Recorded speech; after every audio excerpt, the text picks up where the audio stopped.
ఓం మహాగణాధిపతయే నమః. ఓం గురుభ్యో నమః. ఓం శ్రీమాత్రే నమః. పరమేశ్వర స్వరూపమైనటువంటి జ్యోతిష, వాస్తు మరియు ఇతర అనేకమైనటువంటి శాస్త్రములను మనకు అందించినటువంటి మహర్షులకి నమస్కారం. హయగ్రీవ హయగ్రీవ హయగ్రీవేతి యో వదేత్ తస్య నిస్సరతే వాణి జహ్నుకన్యా ప్రవాహవత్. అరుణాం కరుణాతరంగితాక్షీం ధృతపాశాంకుశపుష్పబాణచాపాం అనిమాదిభిరావృతాం మయూకైః అహమిత్యేవ విభావయే భవానీం. శ్రీమాత్రే నమః. ప్రేక్షకులకి లలితాంబిక అమ్మవారి యొక్క అనుగ్రహం పరిపూర్ణంగా కలగాలని మనస్ఫూర్తిగా కోరుకుంటూ మనం ఈరోజు చెప్పుకోవేటువంటి టాపిక్, మన జీవితంలో ధనం వచ్చేటువంటి మార్గం ఏ రూపంలో ఉంటుంది, మనం నష్టపోయేటువంటి మార్గం ఏ రూపంలో వస్తుంది అనేటువంటి విషయం మనకు తెలిసినట్లయితే జీవితంలో నష్టపోకుండా ఉంటాము, ధనం రాబడి ఉంటుంది. అయితే దీనికి ప్రతి లగ్నానికి స్పెసిఫిక్గా కొన్ని ఉంటాయి. అలాగే అసలు date of birth, time, place తెలియని వాళ్ళకు కూడా ఎలా చేసుకోవాలనేటువంటి చెప్తాను. కాబట్టి ఏంటంటే వీడియో ఎండింగ్ వరకు చూస్తే ఇన్ఫర్మేషన్ అనేటువంటిది ఉంటుంది. మొట్టమొదటిగా మనం ఇక్కడ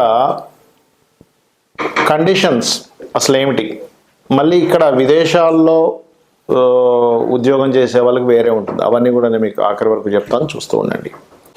తులాలగ్నము, తులారాశి అంటే లగ్నమే మెయిన్గా తీసుకోండి, రాశి ఈజ్ ద నెక్స్ట్ స్టెప్.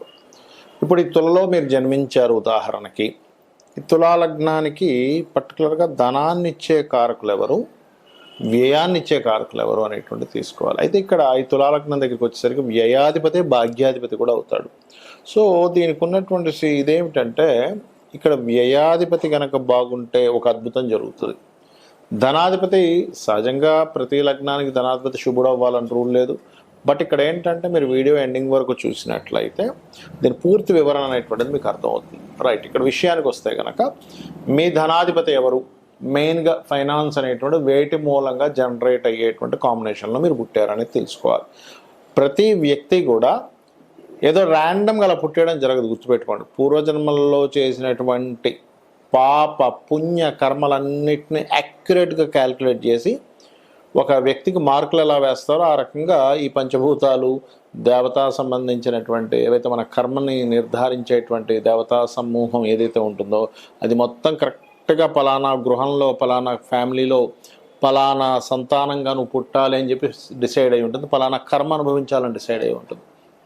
అందులో మనం ఇప్పుడు ధనము వ్యయము గురించి మాట్లాడుకుంటున్నాం కాబట్టి ధనాధిపతి ఎవరు, మీకు కుజుడు అవుతాడు.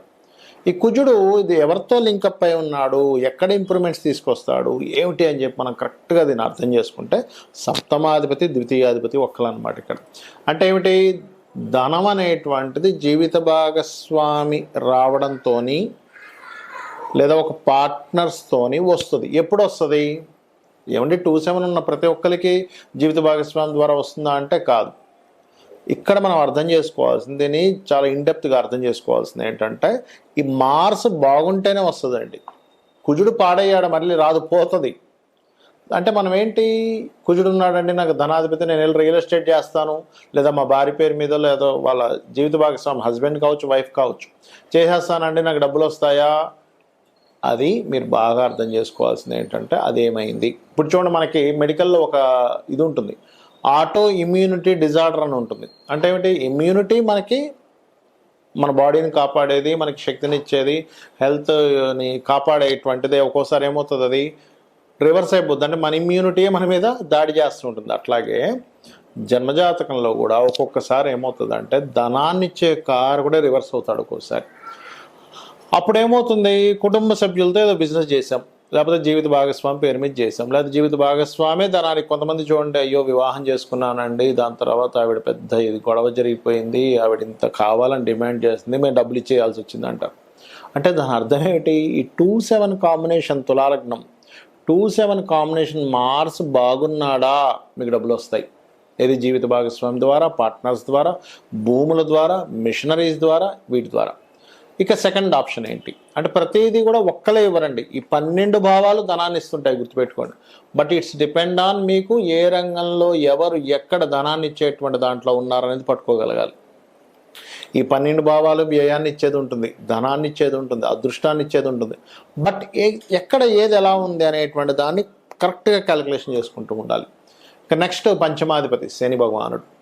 ఈ శని బాగున్నాడు, జస్ట్ తెలివితో మీరు ఇచ్చే ప్లానింగ్తో డబ్బులు వచ్చేస్తాయి. Because of 5th house is planning. ఎలాంటి ప్లానింగ్ అండి?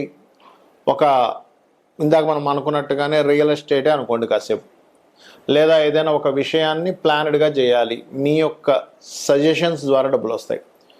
ఒక్కొక్కసారి ఏమవుద్దంటే ఈ తులాలగ్నం యొక్క సంతానం విదేశాలకు వెళ్ళడం ద్వారా ధనం వస్తుంది. అయితే ఇక్కడ ఏంటి, ప్రతి దానికి ఒక లెక్క ఉంటుంది. అంటే విదేశాలకు వెళ్ళాలి, ఫస్ట్ సంతానం విదేశాలకు వెళ్ళాలి.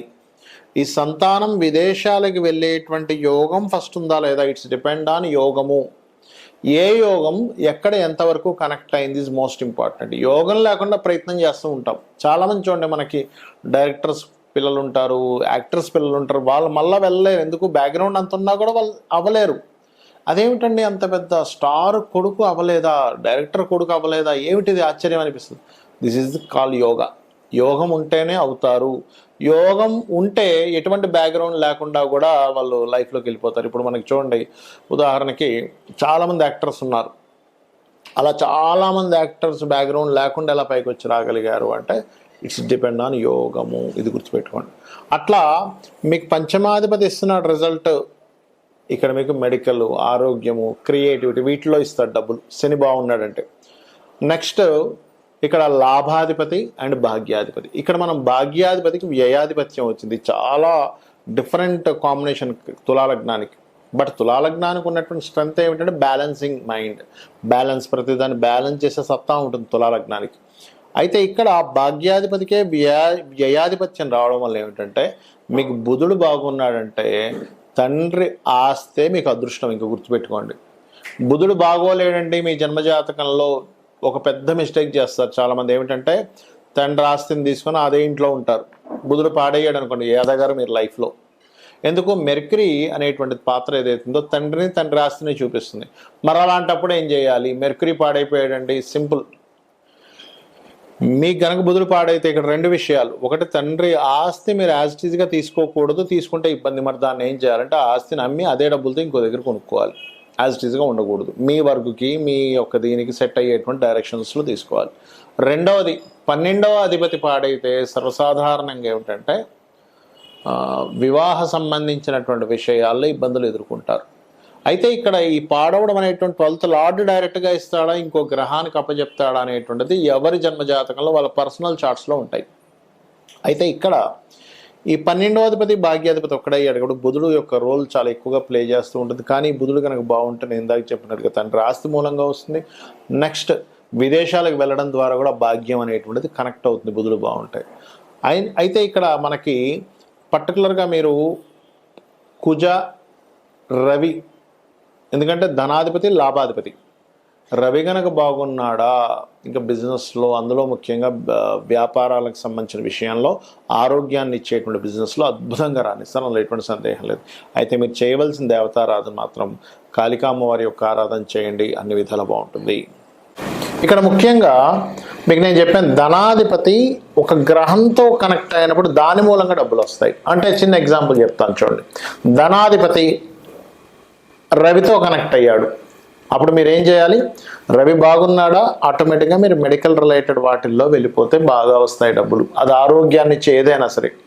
చంద్రుడితో కనెక్ట్ అయ్యాడు, కంప్యూటర్స్, ఫుడ్ రిలేటెడ్. కానీ చాలామంది అడుగుతుంటారు, ఏమంటే నాకు హోటల్స్ పెట్టచ్చా?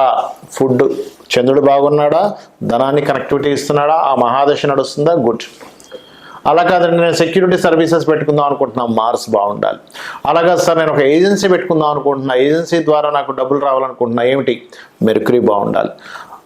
కాదండి, నేను పలానా ఒక స్కూల్ ఆర్ కాలేజ్ పెట్టుకుందాం అనుకుంటున్నాను, జూపిటర్ బాగుండి, జూపిటర్తో ధనాధిపతి కనెక్ట్ అయ్యి ఉండాలి.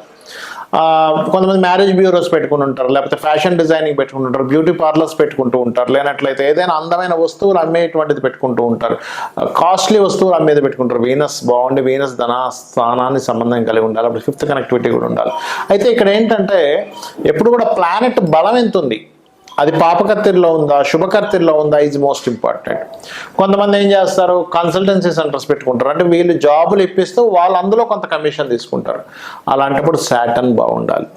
రాహు ఉన్నాడు అనుకోండి, ఉదాహరణకి రాహు ఏంటి, విదేశాలకు వెళ్ళి ధనం సంపాదించడము, అట్లా కొంతమంది ఆధ్యాత్మికమైనటువంటి చింతన, పూజలు చేస్తూ పౌరహిత్యంలో ఉంటారు. అప్పుడు కేతువు వాళ్ళకి బలంగా ధనయోగాన్ని ఇవ్వడం, కేతువు గురువు ఇద్దరు కలిసి ధనయోగాన్ని అద్భుతంగా ఉంటుంది.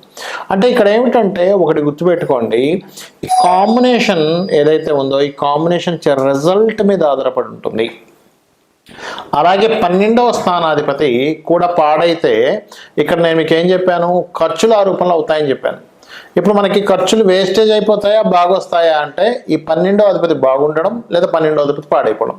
సేమ్ ప్యాటర్న్ మీరు ఏం చేయాలి, 12వ అధిపతి కనుక రవితో ఉండి పాడైపోయాడు అంటే మీరు తండ్రి యొక్క బాధ్యతలు మీ మీద పడడం వల్ల, తండ్రి సరిగ్గా స్టెబిలిటీ లేకపోవడం వల్ల మీరు ఆ బాధ్యతలకు ఖర్చు పెట్టేస్తుంటారు మీ డబ్బులని. అలా కాదండి, నాకు 12వ స్థానాధిపతి కొంతమందికి ఎట్లా ఉంటుందంటే వ్యసనాల్లోకి వెళ్ళిపోతారు. అంటే అట్లాగా రకరకాల డ్రింకింగ్ హ్యాబిట్స్ అని, లేకపోతే అటు ఇటు పిచ్చి పిచ్చిగా ఖర్చు పెట్టేసేయడం కానివ్వండి, రకరకాల హ్యాబిట్స్ ఉంటాయి. ఇవాళ రేపు మీకు తెలియని విషయం కదా, దాన్ని నేను చెప్పక్కర్లేదు ప్రత్యేకంగా. అట్లా ఆ రకంగా అయిపోతూ ఉంటుంది. లేదండి కొంతమందికి ఏమవుతుంది, ఎక్కువ తిరగడం ద్వారా స్పెండ్ చేస్తుంటారు. ఆ టూర్ అంటారు, ఈ టూర్ అంటారు. మూన్ 12వ స్థానంతో ఉంటే అప్పుడు అది అట్లా. మార్స్ అనుకోండి, అనవసరమైన గొడవల్లో ఇరుక్కొని ఆ కేసెస్ చుట్టూ తిరుగుతుంటారు. జూపిటర్ అయినా సరే కోర్టు కేసెస్ చుట్టూ తిరుగుతుంటారు. వీనస్ అనుకోండి, అనవసరమైన చెడు స్నేహాలు, అట్లాంటి వాటి ద్వారా. మెర్క్యూరీ పాడయ్యాడు అనుకోండి, ఉదాహరణకి మీకు 12వ స్థానాన్ని మెర్క్యూరీ పాడు చేస్తూ, మెర్క్యూరీయే పాడయ్యాడు, మెర్క్యూరీతో కాంబినేషన్స్ వచ్చాయి అన్నప్పుడు పాడైతేనేమో అనవసరమైన బిజినెస్ ఇన్వెస్ట్మెంట్స్ వల్ల మీకు ఇబ్బంది కలుగుతూ ఉంటుంది. అదేవిధంగా జూపిటర్ అయితే ఏమవుతుందంటే కొంతమంది ఏం చేస్తారంటే కొన్ని ఈ జూపిటర్కి కోర్టు కేసెస్ అని చెప్పాను ఆల్రెడీ. వీనస్ అయితేనేమో వ్యసనాలు అని చెప్పాను. శని అయితే రోగాలకు పెడుతూ ఉండాల్సి వస్తూ ఉంటుంది. లాంగ్ టర్మ్ ఇన్వెస్ట్మెంట్ చేస్తూనే ఉంటారు. కంపెనీ పెడతారు, కొన్ని సంవత్సరాలు జరిపి ఇన్వెస్ట్మెంట్ చేస్తూ ఆ ఉన్న ఆస్తులు మొత్తం అమ్మేసుకుని దానికి పెట్టాల్సి వస్తూ ఉంటుంది. ఆ రకంగా రాహుకేతువులు అయితే కొంతమంది సాఫ్ట్వేర్ కంపెనీస్ పెట్టి ఇబ్బంది పడుతుంటారు. అంటే ఇక్కడ ఏమిటి మరి ఇలా ఉందండి, మరి దీనికి రెమెడీ ఏమిటి? ఎందుకంటే సరే నాకు డబ్బులు వస్తున్నాయి, ఫైన్, డబ్బులు పోతున్నాయి అర్థమవుతుంది, కానీ ఏమిటి రెమెడీ ఏమిటి? It's very clear. మీకు సన్ ద్వారా కనుక మీకు ఇబ్బంది అవుతుంది అంటే సూర్యభగవానుడు ఆరాధన రెగ్యులర్గా చేయండి, మీకు ఖచ్చితంగా బయటపడిపోతారు. సండే మీరు ఉపవాసం ఉంటూ ఉండండి. మూన్ ద్వారా అవుతుందంటే సోమవారం ఉపవాసం ఉండండి. అయితే ఉపవాసాల్లో ముఖ్యంగా మనకి పూర్తి ఉపవాసం ఏకాదశికి మాత్రమే చెప్పారు, కానీ మండే కనుక మండేస్ మీకు తెలుస్తుంటుంది. మండేస్ ఎక్కువగా ఇబ్బంది వస్తుంది నాకు, ఎందుకంటే జాతకం లేదు. సండేసే నేను ఎక్కువ ఇబ్బంది పడుతున్నాను. సన్ నక్షత్రాల్లో అంటే ఏంటి, కృత్తిక, ఉత్తరాషాఢ నక్షత్రాలు ఎక్కువగా అవుతుంది అన్నప్పుడు మీరు సండేస్ ఉపవాసం ఉండాలి, సూర్య నమస్కారాలు చేస్తూ ఉండాలి. చంద్రుడి ద్వారా వస్తుంది, సోమవారాల్లో నాకు ఎక్కువ నష్టం జరుగుతుంది, ఎందుకంటే ఇక్కడ జాతకం లేని వాళ్ళకు కూడా చెప్తానన్నాను నేను మీకు. అప్పుడు అలాంటప్పుడు ఏం చేయాలి, ఈ పరమేశ్వరుడి యొక్క ఆరాధన, శివలింగానికి అభిషేకాలు చేస్తూ ఉండాలి. బియ్యం దానంగా ఇస్తూ ఉండాలి. ఆదివారం అయితేనేమో గోధుమలు దానంగా ఇస్తూ ఉండాలి. అదే మంగళవారాలు అవుతున్నాయి అనుకోండి, స్కందుని యొక్క ఆరాధన చేస్తూ, కుజగ్రహం దగ్గర దీపారాధన చేస్తూ కందులు దానంగా ఇస్తూ ఉండాలి. బుధవారం ఎక్కువగా నాకు నష్టాలు వస్తున్నాయండి అని మీకు ఒక తెలుస్తూ ఉంటుంది. అలాంటప్పుడు ఏం చేయాలి అంటే మీరు పెసలు దానంగా ఇస్తూ ఉండాలి. అదేవిధంగా గోవులకి గోంగూర తినిపిస్తూ ఉండాలి. అదేవిధంగా గురువారం అవుతుంది అనుకోండి, శనగలు దానంగా ఇవ్వడము, నవగ్రహాల్లో గురుగ్రహం దగ్గర దీపారాధన చేయడం. శుక్రవారం ఎక్కువ అవుతుంది అనుకోండి, బొబ్బర్లు దానంగా ఇవ్వడం, అమ్మవారి ఆరాధన చేయడం, అమ్మవారి ఆలయాలకు వెళ్ళడం. శనివారం అవుతుంది అనుకోండి, మీకు ఈశ్వరారాధన చేయడము లేదా ఆంజనేయ స్వామి ఆరాధన చేయడము, నువ్వులు దానంగా ఇవ్వడము. శనికి సంబంధించిన ఎక్కువగా ఇబ్బంది ఉందనుకోండి, నూనెలో మీ ముఖాన్ని చూసుకొని దాన్ని చక్కగా బాటిల్లో వేసి ఈశ్వరాలయంలో దీపారాధన కోసం ఇవ్వండి. ఖచ్చితంగా మీ దోషం అనేటువంటిది పోతుంది. రాహుకేతువులు అయితే రాహుకేతువుల దగ్గర దీపారాధన చేస్తూ గణపతి మరియు దుర్గాదేవి యొక్క ఆరాధన చేస్తూ ఉండాలి. ఇలా గనక చేసినట్లయితే మీరు 100% ఖర్చుల నుంచి బయటపడతారు, సంపాదన అనేటువంటిది పెరుగుతుంది. అయితే ఇక్కడ ఏంటంటే ఒక మంత్రం బలంగా మీరు కనుక చేయగలిగితే, ఒకవేళ అప్పులున్నాయి, ఓం అపర్ణాయే నమః, అదేవిధంగా ఓం సంపత్కరీ సమారూఢ సింధుర వ్రజ సేవితాయ నమః, ఖచ్చితంగా మీకు ఫైనాన్షియల్ గ్రోత్ పెరుగుతుంది. దీంతోపాటు ఇంకా వీలైతే కనుక ఓం ధర్మాధ్యక్ష ధనాధ్యక్ష ధనధాన్య వివర్ధనీయ నమః, ఇవి చేసుకుంటూ మీరు ఒకవేళ నేను బిజినెస్ లైన్స్లో ఉన్నానండి, బిజినెస్ ఎదుగుదల కావాలి అని అనుకునేటువంటి వారు ఓం ఇంద్రగోప పరిక్షిప్త స్మరతూనా భజంగికాయ నమః అనేటువంటి మంత్రం కనుక చేసుకున్నట్లయితే 100% మీరు సక్సెస్ అయి తీరుతారు, సక్సెస్ని మీరు పొందుతారు.